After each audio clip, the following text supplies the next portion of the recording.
물론 이제 배달비 그 자체도 많이 오르고 있습니다. 오를 수밖에 없는 이유가 배달비가 왜 이렇게 비싸? 네, 안녕하세요, 제이드입니다. 네, 안녕하세요. 히타입니다. 오늘은 저희가 정말 좀 특별한 게스트를 모셨습니다. 되게 힘들게 모셨는데 사실 저희가 맨날 이제 주식, 상장 주식 관련 얘기만 많이 하는 채널이지만 오늘은 또 이렇게 또 특별하게 새로운 게스트를 모셔봤습니다. 네, 요즘에 뭐 배달 엄청 많이 시키실 텐데 배달 요금 인상 뭐 이런 얘기들이 뉴스에 요즘 많이 나오고 있어요. 그래서 되게 사회적인 화두도 되고 있고 대부분 많은 분들이 관심 있어 하시는 배달의 민족이라든가 뭐 쿠팡이츠 이런 업체들이 많이 있는데 거기서 근무하셨었던 저희 정혜범 팀장님이라고 해야 되나요? 뭐라고 할까요? 네네. 정혜범 팀장님 모셨습니다. 네, 안녕하세요. 그냥 해범님이라고. 네, 해범님. 해주시면은 알겠습니다. 고맙습니다. 안녕하세요. 전 정해범이라고 하고요. 첫 커리어는 전략 컨설팅 펌에서 시작을 했어요. 그래서 한 5년 정도 일을 하다가 당시 한 2018년 정도에 다들 그렇듯이 테크 기업, IT 스타트업 이런 데 이제 관심을 가지고 배달의 민족이라는 서비스를 운영하는 우아한 형제들이라는 회사에 한 3년 정도 일을 하고 지금은 드라마 앤 컴퍼니라고 리멤버라는 서비스 운영하는 그 회사에서 전략팀에 재직 중인 정해범이라고 합니다. 반갑습니다. 요즘에 뭐 배달비 얘기가 엄청 언론에 많이 나오잖아요. 그래서 저희 집도 진짜 배달을 엄청 많이 시켜 먹거든요. 뭐 한 7일 중에 저희 와이프가 보면 싫어할 것 같은데 다 그렇죠. 진짜 7일 중에 4일 정도는 시켜 먹는 것 같고요. 나머지 이틀은 마켓 걸린 것 같고요. 하루 정도만 뭐 해먹나? 하여튼 그 정도거든요. 그래서 사실 저는 뭐 자주 시키는데 뭐 배달비가 왜 이렇게 비싸 막 이렇게 분노하진 않았지만 쿠팡이츠 초창기부터 제가 좀 썼던 사람이라서 야 배달비가 진짜 좀 많이 올랐다 라는 생각을 진짜 많이 하긴 해요. 뭐 그것 때문에 안 먹지는 않는데 아직까지는 이게 이제 좀 더 올라가면은 괘씸하다 약간 이런 생각이 들 것 같긴 한데 배달비가 왜 이렇게 올라가는 거죠 일단? 너무 어려운 예, 이 쿠팡이츠 네네. 주로 쓰시나요? 네네네. 사실 그래서 그럴 수도 있는데 사실 그 배달비는 원래부터 높았어요. 원래부터 높았는데 그게 이제 점점 소비자들한테 많이 이제 전가가 되면서 수면 위로 이제 올라간 거로 생각이 들고요. 물론 이제 배달비 그 자체도 많이 오르고 있습니다. 오를 수밖에 없는 이유가 코로나로 인해서 비대면 가게 많이 방문을 못하면서 주문을 하시는 경우가 대표님들처럼 많이 늘어나고 있는데 이 음식을 배달해서 주문해서 먹는 이 수요 대비해서 라이더들의 공급, 배달 공급이 계속 그 한계에 있다 보니까 배달비는 꾸준히 늘 수밖에 없는 이런 수요 공급의 상황이 많이 영향을 주고 있습니다. 근데 막 최근에 택시 타보고 그러면은 택시 되게 안 잡힌다. 뭐 그래서 택시 기사분들께 여쭤보면은 택시 하던 사람들 다 막 라이더로 빠져서 지금 이게 줄었어요. 그러면 사실 수요 공급으로만 보면은 이 라이더가 뭔가 엄청 많은 느낌이거든요. 제가 그런 물론 뭐 공식 데이터는 아니지만 그래서 이게 뭔가 엄청 공급이 많은 것 같은데 라이더에 가격은 지금 올라가고 있단 말이죠. 그래서 그러니까 뭐 물론 소비자 입장에서 부담하는 거지만 그래서 그거는 사실은 조금 상식이랑은 조금 안 맞는 것 같아요. 그런 얘기가 공급이 많이 늘어나고 있는 걸로 이제 저는 그렇게 들었는데 많이 들으시니까. 혹시 이제 뭐 맞아요. 작년까지 계셨던 거죠? 작년까지 계셨으니까 네네네. 이제 사정을 어느 정도 아실 테니까 네. 그런 얘기를 좀 듣고 싶어서 네. 너무 민감한 얘기인가 싶네요. 뭐 사실 그 공급이 많이 증가한 것도 맞고요. 네네. 특히 이제 쿠팡이츠가 전면적으로 서비스를 도입을 하면서 기존에는 이제 배달을 하시는 분들이 배달 대행 업체분들 위주였어요. 네. 쉽게 말하면은 그 동네에서 이제 가게 소속이 아니라 배달 대행 업체 소속으로 일을 하시는 라이더분들이 계신데 기존에는 이런 분들이 대부분이었다면은 쿠팡이츠의 그 서비스 출시와 함께 이제 크라우드 라이더라고 불리는 일반인 라이더분들이 시장에 많이 공급이 되었죠. 그러면서 이분들이 이제 수입이 많이 늘어나다 보니까 긱 이코노미 종사자분들, 택시 기사분들, 뭐 대리 기사분들 이런 분들이 이제 피크 타임 때 많이 배달을 뛰시는 거는 사실인데 저도 뭐 최근에는 어떤지는 모르겠지만 제가 있을 때만 해도 배민 한 3년 정도 근무를 했는데 모든 이제 음식 배달 업체의 주문 수가 매년 한 두세 배 뛸 정도로 급증을 했어요. 그러니까 공급도 물론 많이 증가했지만 주문이 더 늘어. 네.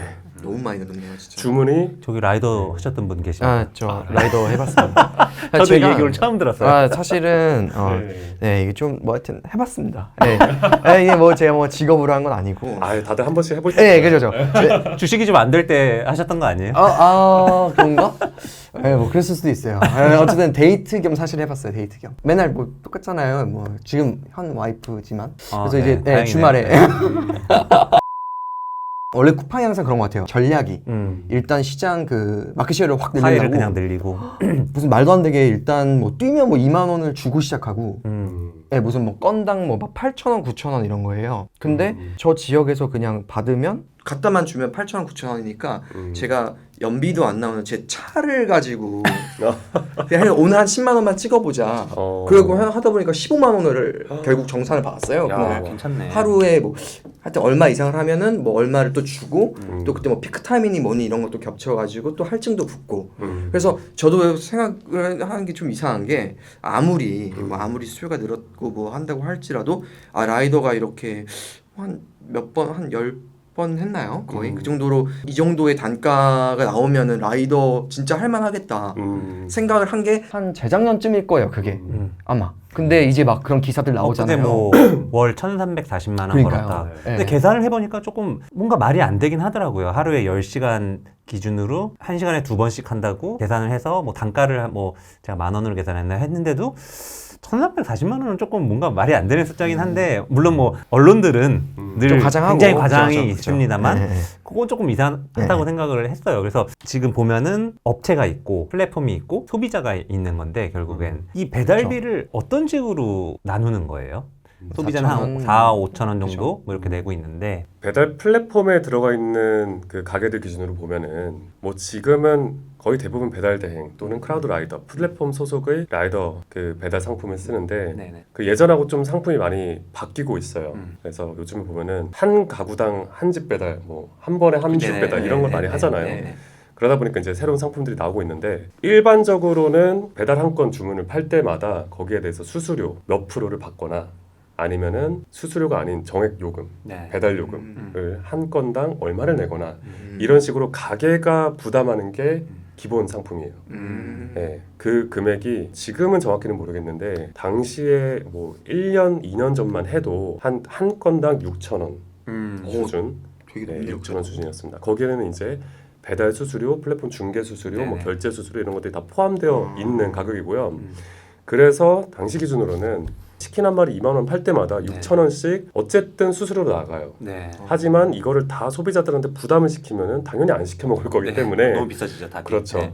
그래서 본인이 눈물을 그냥 머금고 한 4,000원 정도 부담을 하고 소비자들한테 1,000원, 2,000원 정도 부담을 시키는 게 일반적인 프랙티스였고요. 근데 최근에는 이 단건 배달이 또 도입이 많이 됐잖아요. 네네. 이제는 소비자들이 더 이상 배달 시간을 못 기다려요. 20분, 10분이면 배달이 되기 때문에 이 한 건당 배달 수수료가 더 높아졌어요. 물론 기존에 여러 건을 한꺼번에 배달하는 상품도 여전히 있습니다.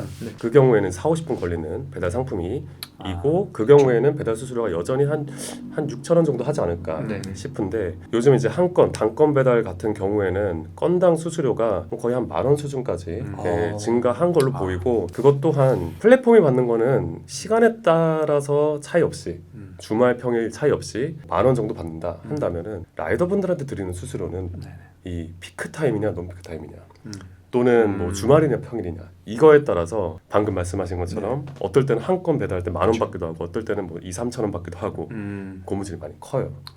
해외에도 엄청 많은 뭐 이런 업체들이 있잖아요. 저도 이렇게 많은 업체들이 상장되어 있는지도 이번 주에 알았어요. 저도 이걸 찍으려다가 이제 준비를 하다 보니까 대부분 해외 업체들은 적자 구조더라고요. 우리나라 업체들도 지금 뭐 아직은 뭐 모르겠습니다. 이게 뭐 적자 흑자를 넘나드는 정도의 수준인 것 같은데 이게 왜 이렇게 수익 구조가 안 나는 거예요? 이런 게 이게 원래 배달 시장에서 그 업체들을 저희가 구분할 때 1P냐 3P냐 이런 얘기를 많이 해요. 이제 물류하시는 분들은 이제 3PL 많이 들어보셨을 텐데 내가 플랫폼으로서 그냥 그 거래와 주문을 중개만 해주냐 아니면은 직접 배달까지 네네네. 물류까지 해주냐 의 차이인데 우리나라는 예전부터 직접 배달을 안 했어요. 사실 여러분들이 배달의 민족이라고 알고 있지만 배달 자체는 안 하고 주문 중개만 했었던 게 이제 플랫폼의 역할이었고 네네네. 해외는 처음부터 배달까지 같이 해주는 모델이 많이 왕성했죠. 네네. 그래서 뭐 우버이츠라든지 뭐 딜리버리 히어로라든지 다들 직접 배달을 해주는 그런 구조였고 그런 구조 하에서 인건비를 본인이 부담을 해야지만 배달비가 적어지고 그래야지 주문이 나오기 때문에 또 이 시장에서 경쟁해서 이기기 위해서였겠지만 배달비를 본인이 기업들이 많이 부담을 하는 구조였어요. 그러다 보니까 성장은 훨씬 더 빠르게 하지만 수익 구조는 어쩔 수 없이 좀 안 좋을 수밖에 없는 태생적인 한계가 있었죠.